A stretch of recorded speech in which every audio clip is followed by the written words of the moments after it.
Good morning, students. Today we'll start a new lesson which is biomolecules. As the word biomolecules, it means the molecule which are present within any life form.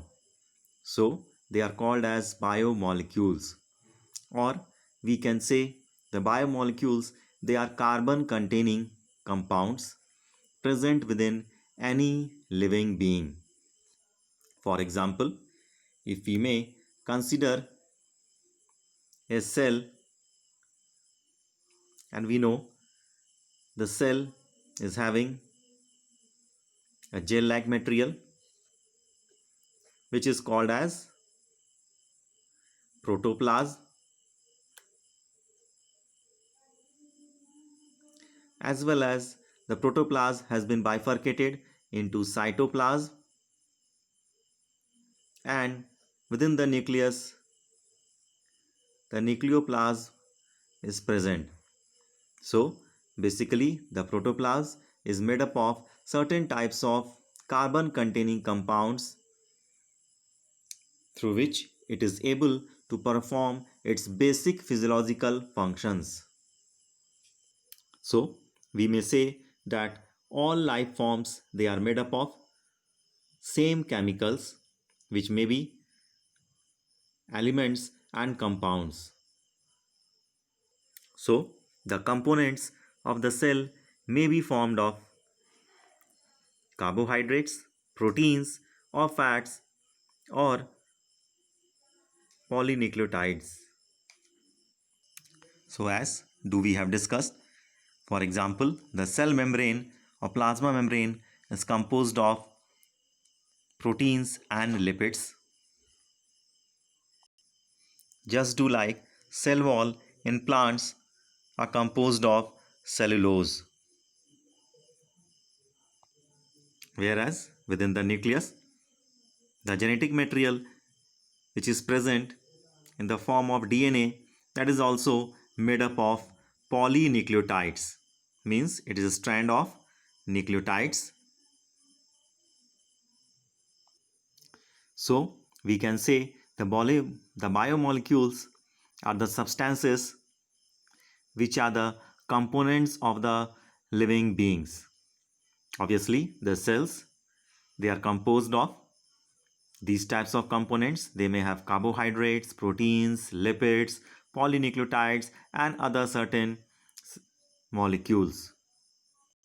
Now, if we try to perform the elemental analysis, for example, of a plant tissue or an animal tissue or an microbial paste, we may observe that these certain elements, carbon, hydrogen, oxygen, nitrogen, sulfur, phosphorus, these elements would be present in large amount.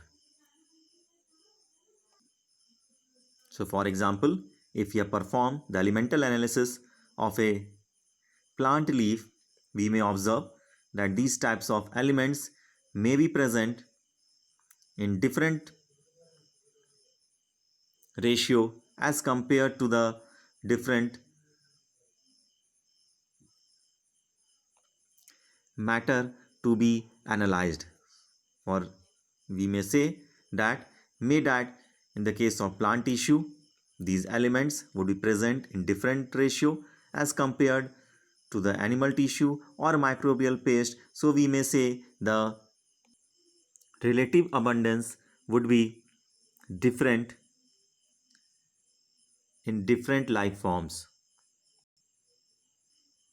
If we take a sample of non-living matter, for example, from the Earth's crust, we may observe that the elements like carbon, hydrogen, oxygen, nitrogen, sulfur, phosphorus, silicon, their percentage would be differing as compared to these life forms. So, we may say the relative abundance of carbon, hydrogen and oxygen with respect to the other elements is higher in the case of living organism as compared to the relative abundance of, for example, the silicon, which is the abundant element present within the earth's crust. Now we'll try to understand about the chemical analysis of organic compounds. So to analyze the chemical composition of any organic compound of a living organism, the chemical analysis of a living tissue has to be done. So as the organic compounds, they play a vital role. So it is very much essential to know their molecular formula and structure. So this can be done easily by performing the following steps. For example, weight of a living tissue. For example, the leaf that do we have selected of a plant has been taken out and made at a leaf, or maybe any other animal cell made at the liver of any animal or fruit or vegetable or any other body tissue has to be taken for the chemical analysis of organic compounds. Now, for example, the leaf that do we have taken, it has to be grinded in a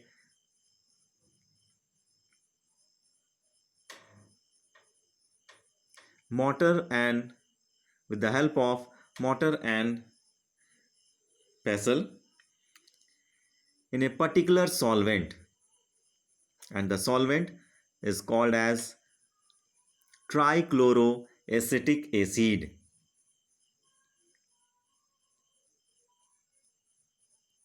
So the particular tissue has to be grinded with the help of mortar and pestle in the presence of a special solvent which is called as trichloroacetic acid, with the formation of thick slurry that do we get after it the proper grinding of the leaf tissue within the trichloroacetic acid.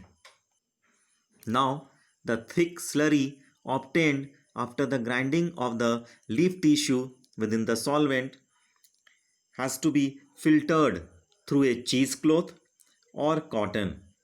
So obviously after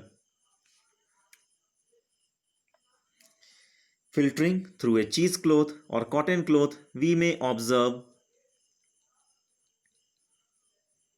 two fractions of the solution. The fraction that would be remaining above the cheesecloth would be called as retentate,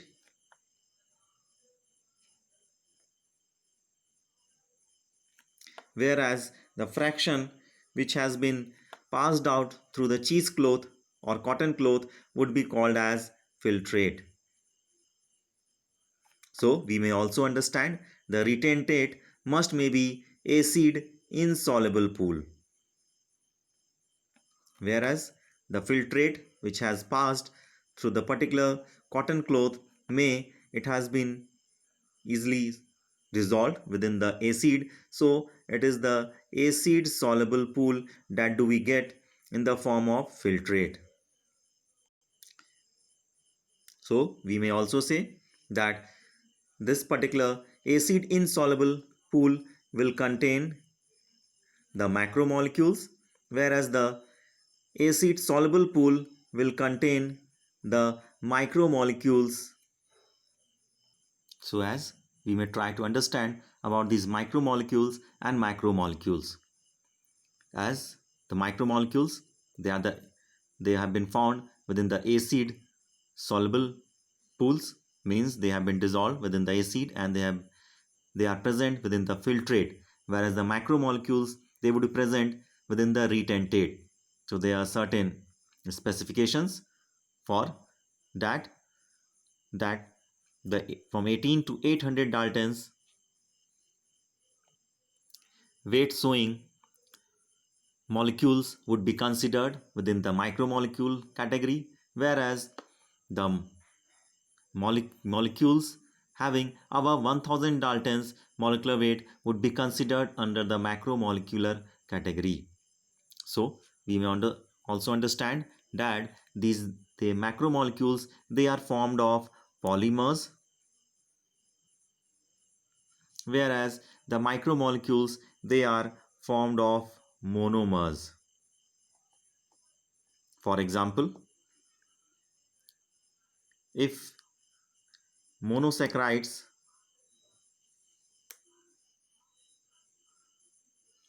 they are joined together, then they form the polysaccharide.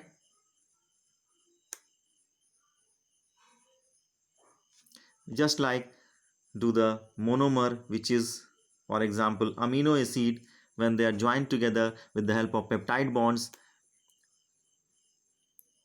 proteins are formed. Just do like the lipids, they are also.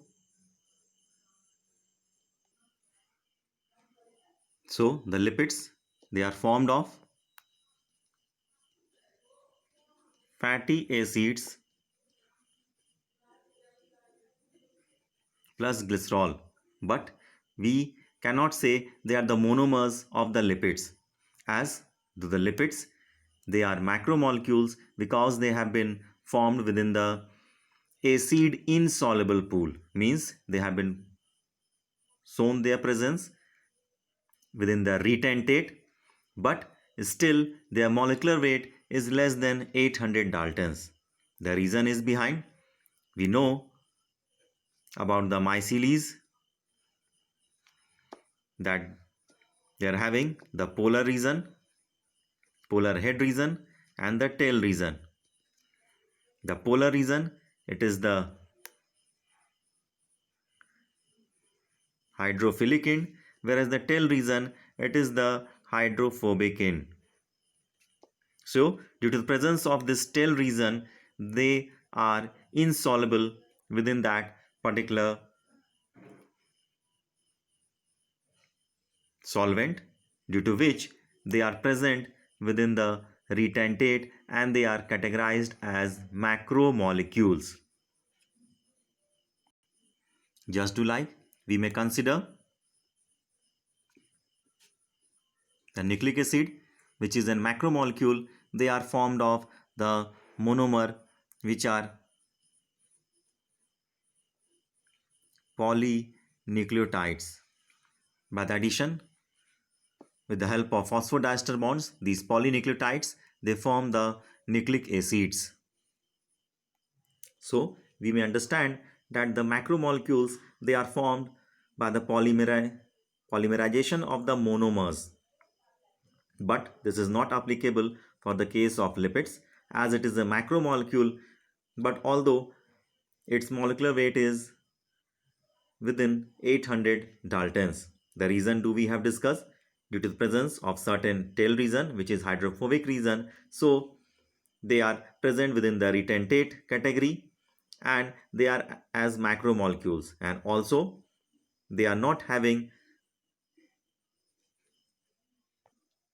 any particular monomer because they are made up of fatty acids and glycerol, which cannot be considered as monomers. So as do have filtered the thick slurry through the cotton cloth or cheesecloth, do we have observed the retentate and the filtrate. So within the retentate and the filtrate, different types of molecules would be present. So first of all, we have to isolate those different molecules. For example, the carbohydrates, the proteins, the lipids, like that. So after their complete isolation, we have to do their purification. So for example, if we have to study about the carbohydrate, we have to isolate the carbohydrate from that particular filtrate, and then we have to purify it so that it should be in its purest form, and then afterwards we have to do its analytical study. For the going through the analysis technique, we may go through the molecular mass of that particular substance as well as its structure. So after going through the chemical analysis, we may come to the conclusion that the different elements present within the living matter would be differently in its abundance, or we may say the relative abundance of the carbon, oxygen and hydrogen, that would be much more within the living forms, whereas it would be less within the non-living form, or for example the earth's crust, whereas silicon would be the major abundant element in the case of earth's crust, and it would be negligible in the case of living beings. Now we'll discuss about the ash analysis for inorganic compounds and elements, as we are discussing about the biomolecules. So along with the organic molecules in our body, there are certain inorganic compounds and elements also present within the cell. So after the analysis of the chemical composition of an organic compound in a tissue, it is very much necessary to do the analysis of inorganic compounds and elements. It can be done easily by performing we can say, a destructive experiment which can separate inorganic compounds from the organic compounds in the form of ash. So this ash would contain the inorganic compounds and elements in the form of sodium ions, potassium ions, calcium ions, magnesium ions, as well as sulfate, phosphate, carbonate, etc. So let us try to understand what is ash. It is the remaining part of any living tissue which remains after burning of any organic compound. So ash analysis is done in order to analyze the chemical composition of different inorganic compounds and elements present in the organic materials after burning. So after it has been dried, obviously the procedure of burning, the carbon compounds will be oxidized to its gaseous form. So it is done by taking a small living tissue which is taken and which is oven dried till all the water evaporates. For example, a leaf we have taken, so that it would be called as, this gives the wet weight, and after going through that wet weight we have to go through the process of drying, and as the water evaporates, now that would be called as dry weight, and after that the particular leaf has to be fully burnt, and as the leaf it is burnt, all the carbon compounds, they are oxidized to gaseous form. So thus the ash formed, it contains the inorganic elements like potassium, sodium, calcium, magnesium, which are the inorganic compounds, and also they have been observed in the acid soluble fraction. So we can say the elemental analysis gives the elemental composition of the living tissue in the form of hydrogen, oxygen, carbon, etc. Whereas the analysis for compounds gives us an idea of the kind of organic and inorganic constituents. As for example, different types of these ions, they do play an important role in the physiological activity of the cell. For example, the sodium potassium pump, they play an important role in the neural control and coordination, just like the magnesium, which is present within the chlorophyll pigment. It also plays an important role within the pigment. So, from a chemistry point of view, we can identify the functional groups like aldehydes, ketones, or aromatic compounds, etc. But from the biological point of view, we have to classify them into amino acids, nucleotide bases, fatty acids, etc. Till so far here, thank you. Have a nice day.